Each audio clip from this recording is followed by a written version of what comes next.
Hello मित्रांनो, welcome to study revolution. आज आपण 3 फेब्रुवारी 2022चा द हिंदू बघणार आहोत आणि तोही आपल्या मातृभाषेतून म्हणजे मराठीमधून. पहिल्यांदा आपल्या लेक्चरचं स्वरूप सांगतो. पहिल्यांदा आपण जे काय महत्वाचे एडिटोरियल्स असतात, आर्टिकल्स असतात द हिंदूला, ते डिटेलमध्ये डिस्कस करत असतोय आणि त्यानंतर ज्या काय महत्वाच्या न्यूज असतात त्या आपण डिटेलमध्ये डिस्कस करत असतोय. सुरुवात करूया मग. 3 फेब्रुवारी 2022चा द हिंदू आपल्याला काय सांगतोय बघू. पहिल्या एडिटोरियल पासून डिस्कस करण्यास सुरुवात करू. So let start. आजचं जे पहिलं महत्वाचं एडिटोरियल आहे ते विशेष करून इंडिया ब्रिटनमध्ये जो मुक्त व्यापार होतोय त्याला फ्री ट्रेड अग्रीमेंट म्हणतात. मुक्त व्यापार करार त्याला आपण म्हणतो. तो जो होतोय त्याच्याशी रिलेटेड हे आर्टिकल आपल्याला माहिती देताना पाहाव्यास मिळतं. म्हणजे विशेष करून इंडिया ब्रिटनचं कशा पद्धतीनं व्यापारिक रिलेशनशिप आहेत, ट्रेड रिलेशनशिप आहेत, त्याचे सुद्धा भाष्य याच्यामध्ये केले गेले आणि होणारा जो फ्री ट्रेड अग्रीमेंट आहे त्याच्यामुळे दोन कंट्रींना काय काय फायदे होतील हे सुद्धा या एडिटोरियलमध्ये खूप चांगल्या पद्धतीनं लेखकांना आपल्याला डिटेलमध्ये सांगण्याचा प्रयत्न केला आहे.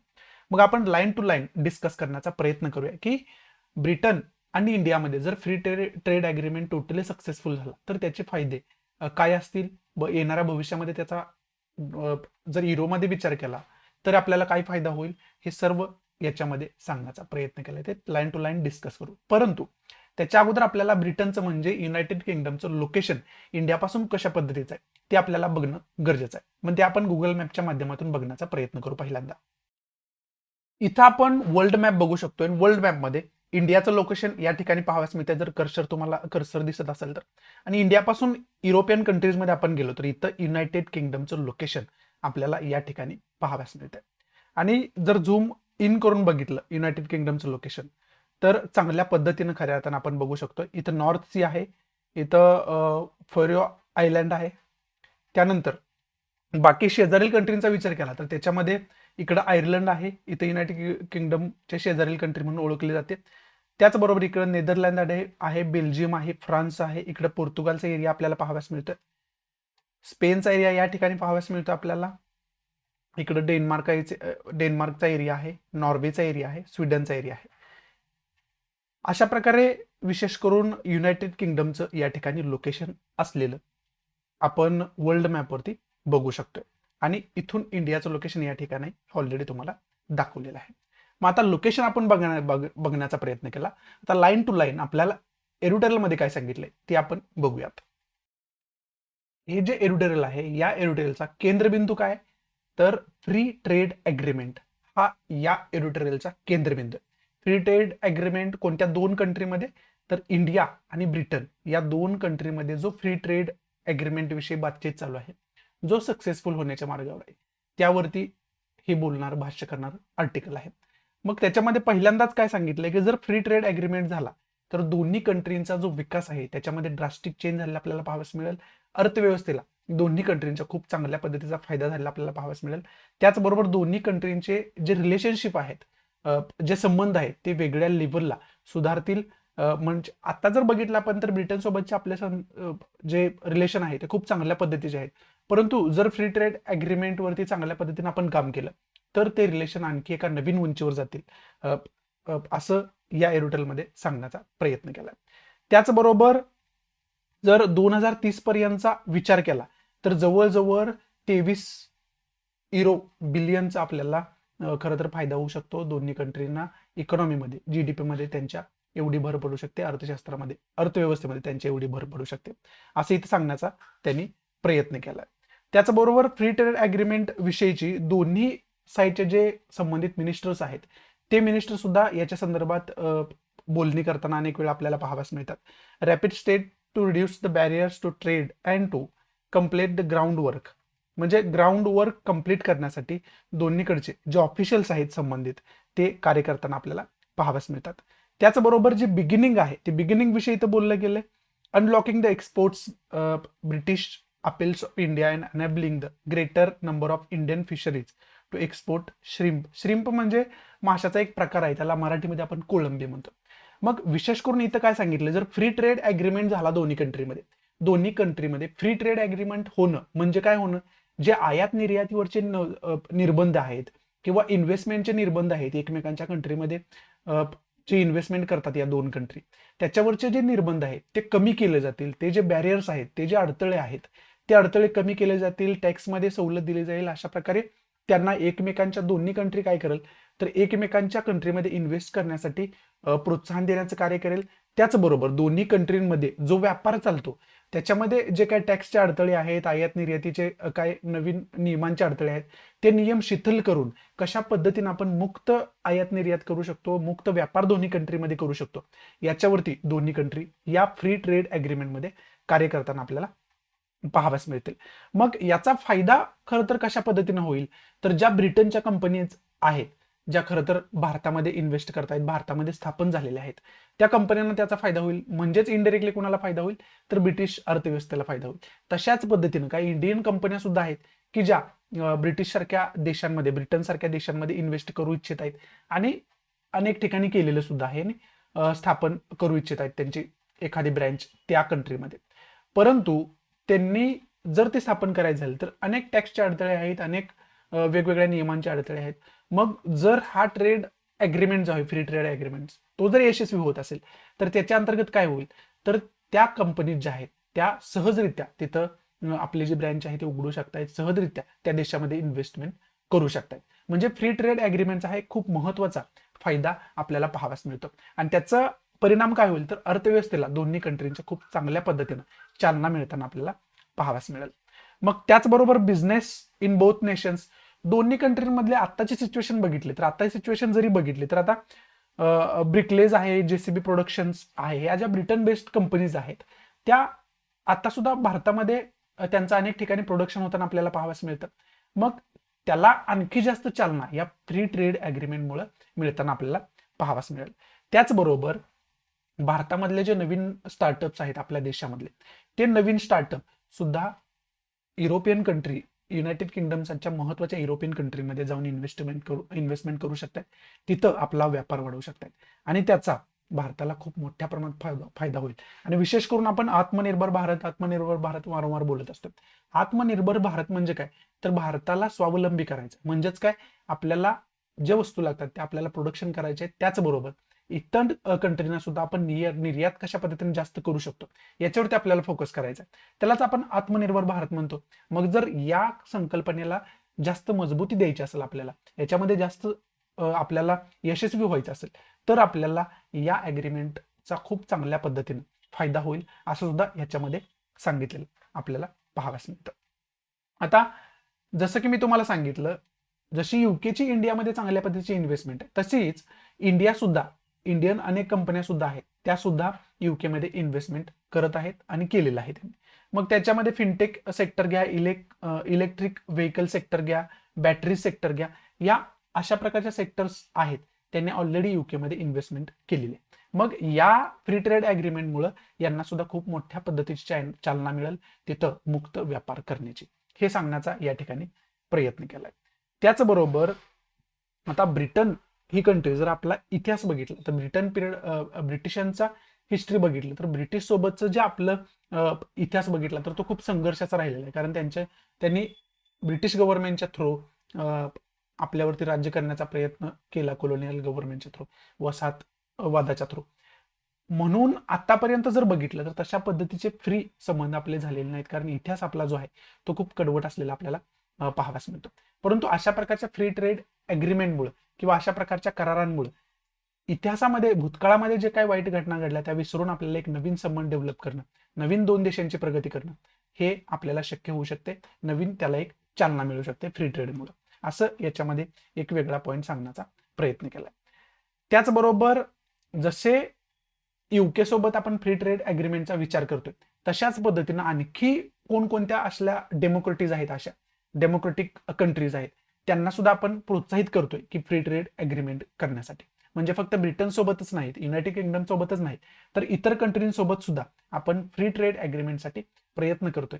आणि त्यामुळं जे कनेक्टिव्हिटी आहे आपली ट्रेडची ती चांगल्या पद्धतीने होऊ शकते आणि मुक्तरित्या होऊ शकते. त्याच्यामध्ये ऑस्ट्रेलियाचं सुद्धा एक्झाम्पल दिलंय, इतर कंट्रीचं सुद्धा याच्यामध्ये एक्झाम्पल दिलेलं आपल्याला पाहावयास मिळते. त्याचबरोबर ट्रेडमध्ये जर आपल्याला आणखी वर्चस्व प्रस्थापित करायचं असेल, प्रभुत्व मिळायचं असेल, तर इंडो पॅसिफिक रिजनचा इथं उल्लेख दिलाय. इंडो पॅसिफिक रिजन मध्ये राहणारी जगातली एकूण संख्या आहे त्याच्या 50% लोकसंख्या ही इंडो पॅसिफिक रिजनमध्ये राहते. मग आता पहिल्यांदा इंडो पॅसिफिक रिजन आपल्याला माहिती असणं गरजेचं आहे. मग तो मॅपवरती तुम्हाला इंडो पॅसिफिक रिजन नेमका कशाला म्हणायचं हे तुम्हाला सांगतो.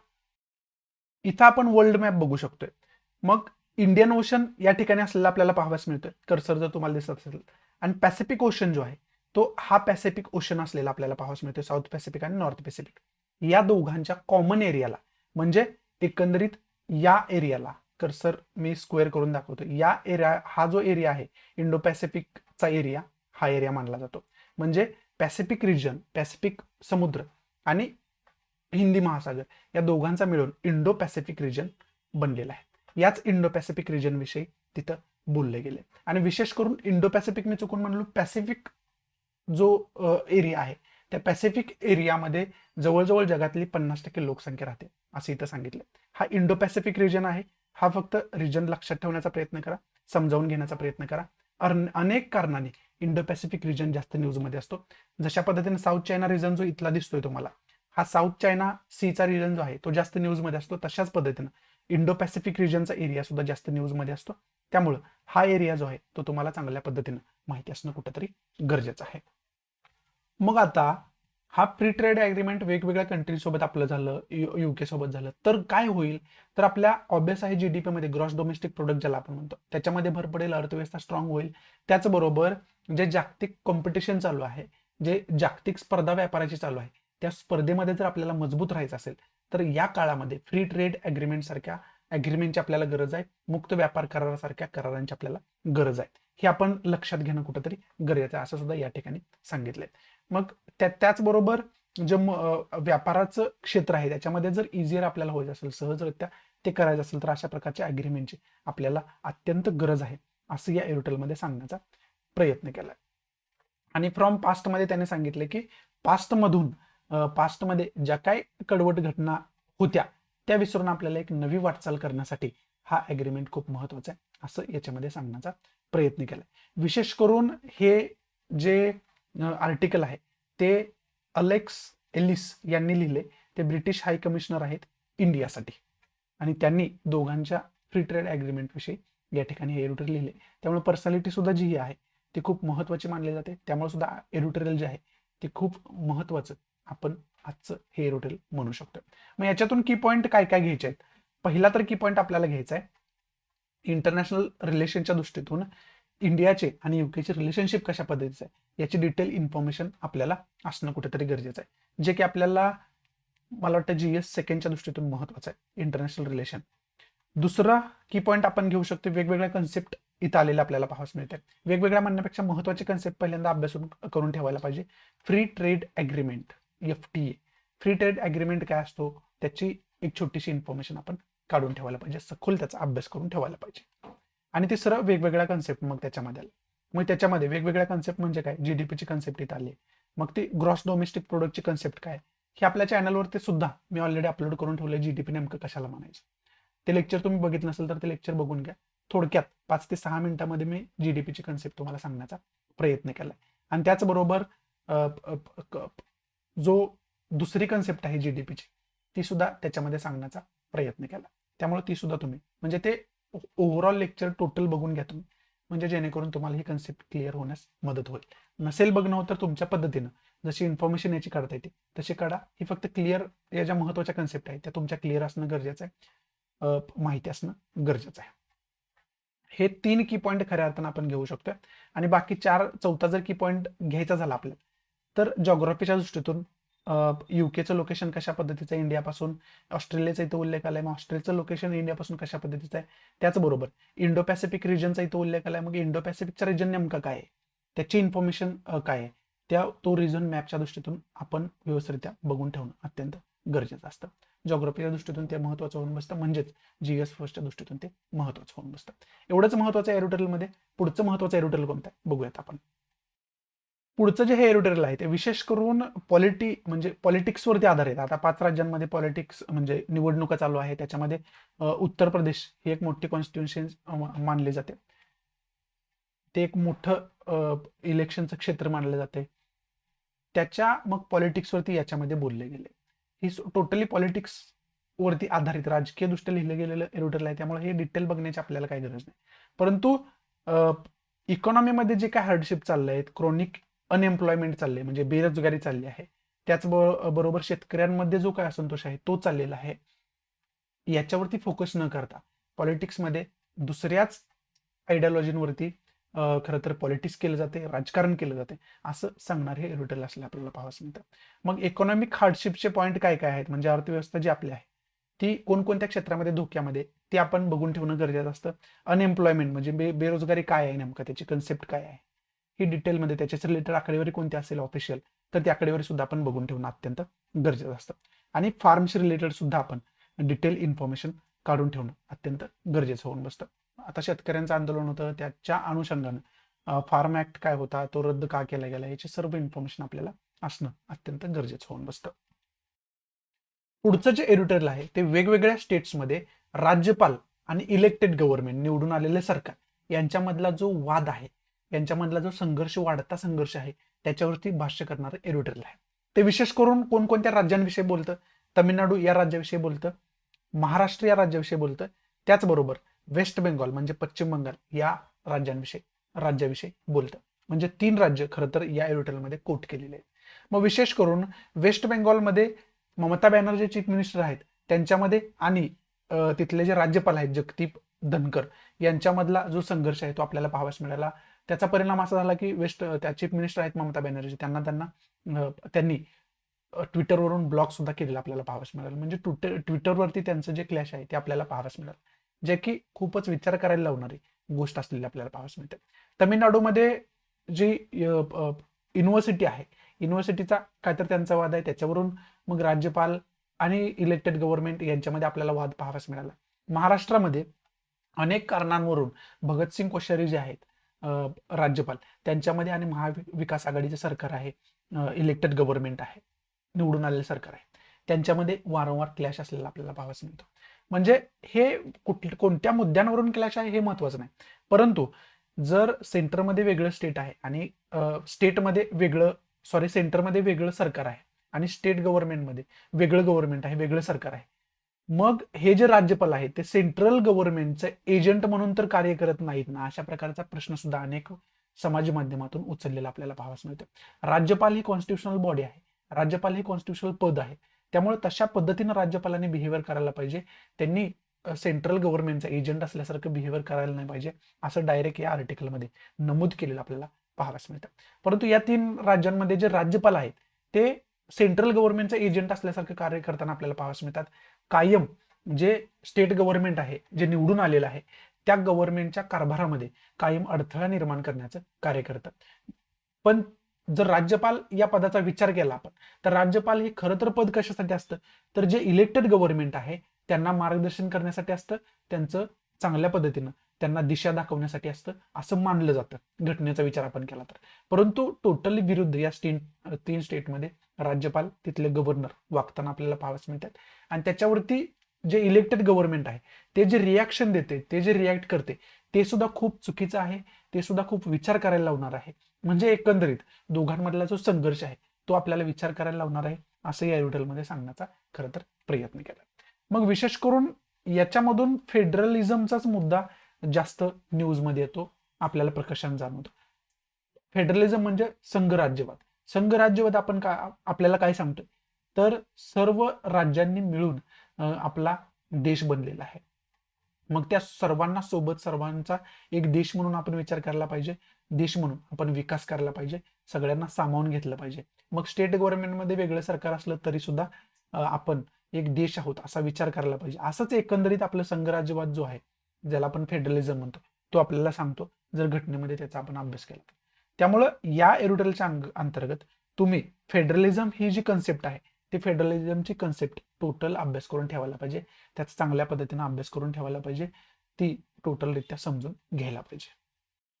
आणि पुढचं जे छोटंसं एडिटोरियल आहे ते विशेष करून वॅक्सिनेशन रिलेटेड एडिटोरियल आहे. कोविड-19 रिलेटेड आपण प्रिकॉशन घ्यायला पाहिजे. अजून सुद्धा कोविड-19चा धोका टळलेला नाही. जर आपण निष्काळजीपणे वागत असेल, जे कोविड अप्रोप्रिएट बिहेवियर आहे ते जर पाळत नसेल, तर खूप मोठ्या प्रमाणात धोका भविष्यात निर्माण होऊ शकतो, असं सांगणारे एडिटोरियल आहे. याच्यामध्ये इम्पॉर्टंट असं काही नाहीये. या ठिकाणी महत्वाचे जे एडिटोरियल होते ते समाप्त होत आहेत. आता महत्वाच्या ज्या काही न्यूज आहेत त्या आपण डिस्कस करण्यास सुरुवात करूयात. आपली जी पहिली न्यूज आहे ती विशेष करून मॅरिटल रेप जो आहे त्या कन्सेप्टचे रिलेटेड न्यूज असलेली आपल्याला पाहावयास मिळते. विशेष करून आता एखाद्या महिलेला जे तिचे सेक्शुअल राईट्स आहेत, म्हणजे तिच्यासोबत जो सेक्स हजबंड करत असू द्या किंवा इतर कोणता त्रयस्थ व्यक्ती करत असू द्या, परंतु त्याच्यामध्ये महिलेची मर्जी इन्व्हॉल्व असणं गरजेचं असतं. परंतु इथं काय झालंय तर त्रयस्थ कोणता व्यक्ती असेल तर तो सेक्शुअली हॅरेसमेंट महिलेची करत असेल, जबरदस्ती तिच्यावरती करत असेल, तर त्याच्यावरती रेपचा गुन्हा दाखल होऊ शकतो. परंतु जर तिचा तो पती असेल आणि त्या महिलेचं वय 18 पेक्षा जास्त असेल, 18 पूर्ण असेल, तिला 18 वर्षे पूर्ण असेल, आणि जर तो हजबंड त्याच्या वाईफवरती जबरदस्ती करत असेल सेक्शुअल रिलेशनसाठी, तर तो रेप मानला जात नाही. त्याला रेप मधून एक्सेप्ट केले गेले. मग त्याच्यामुळेच जास्त गदारोळ निर्माण झालाय. दिल्ली हायकोर्टामध्ये तशा प्रकारची पिटिशन सुद्धा दाखल केलेली आपल्याला पाहावयास मिळते. म्हणजे आता याच्यामध्ये तो कोणताही जरी व्यक्ती असला तरी त्याला व्यवस्थितरित्या डेफिनेशन करणं गरजेचं असतं. म्हणजे नेमकं रेप कशाला म्हणायचं आणि कशाला म्हणायचं नाही हे क्लिअर नसल्यामुळे हा गदारोळ आपल्याला पाहावयास मिळतो.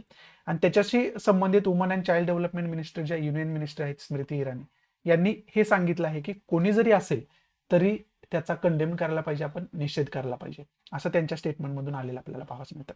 त्याचबरोबर आता याच्याशी रिलेटेड तरतूद काय आहे तर इंडियन पिनल कोडमध्ये सेक्शन 375 आहे, म्हणजे आर्टिकल जे 375 आहे त्याच्यामध्ये तरतूद अशी आहे की जर एखादा पती त्याच्या पत्नीवरती सेक्शुअल रिलेशनसाठी जबरदस्ती करत असेल तर तो रेप मानला जाणार नाही, असं या आर्टिकलमध्ये स्पष्ट दिलं गेलं. म्हणून या सेक्शन 375 वरूनच जास्त इंडियन पिनल कोडचा जो सेक्शन आहे 375 त्याच्यावरूनच जास्त गदारोळ पाहाव्यास मिळतं. याच्यावरती अनेक वेळा डिबेट सुद्धा वादविवाद सुद्धा झालेले आपल्याला पाहाव्यास मिळतात. परंतु त्याचबरोबर आणखी सेक्शन 3 जो आहे कशाचा, protection of woman from domestic violence act 2005 चा, 2005 मधला जो protection of woman from domestic violence act आहे त्याचा सेक्शन 3 जो आहे त्याच्यामध्ये तरतूद अशी आहे, डोमेस्टिक व्हायलन्स म्हणजे घरगुती हिंसा जी असते त्याच्याशी रिलेटेड हा कायदा आहे. त्याचा जो सेक्शन 3 आहे तो सेक्शन 3 काय सांगतोय की फिजिकल जर घरामध्ये त्या स्त्रीवरती फिजिकल व्हायलन्स होत असेल, फिजिकली हिंसा होत असेल, त्याची शारीरिक हिंसा होत असेल, सेक्शुअल म्हणजे लैंगिकरित्या अत्याचार त्याच्यावर होत असेल, वर्बल म्हणजे बोलून तिच्यावरती अत्याचार होत असेल, वर्बल म्हणजे शिवीगाळ करणं, तिला मानसिक त्रास देणं बोलून, हे त्याच्यामध्ये वर्बल हिंसेमध्ये येतं. त्याचबरोबर इमोशनल अब्यूज म्हणजे इमोशनली त्याची हॅरेसमेंट करणं, त्याची भावना आधारावर त्याची हॅरेसमेंट करणं, अशा पद्धतीचं जर कोणतेही कृत्य महिलेवरती घरामध्ये होत असेल घरच्या व्यक्तींकडून तर तो सेक्शन 3च्या अंतर्गत गुन्हा आहे, protection of woman from domestic violence act 2005च्या अंतर्गत. हा सुद्धा ऍक्ट आपल्याला लक्षात घेणं कुठेतरी गरजेचं आहे. याचा सुद्धा उल्लेख या न्यूज मध्ये आलेला आपल्याला पाहावास मिळतो. मग आता पहिला तर या न्यूज मधून आपल्याला की पॉईंट हा घ्यायचा आहे की मॅरिटल रेप ही जी कन्सेप्ट आहे ती मॅरिटल रेपची कन्सेप्ट आपल्याला माहिती असणं गरजेचं आहे.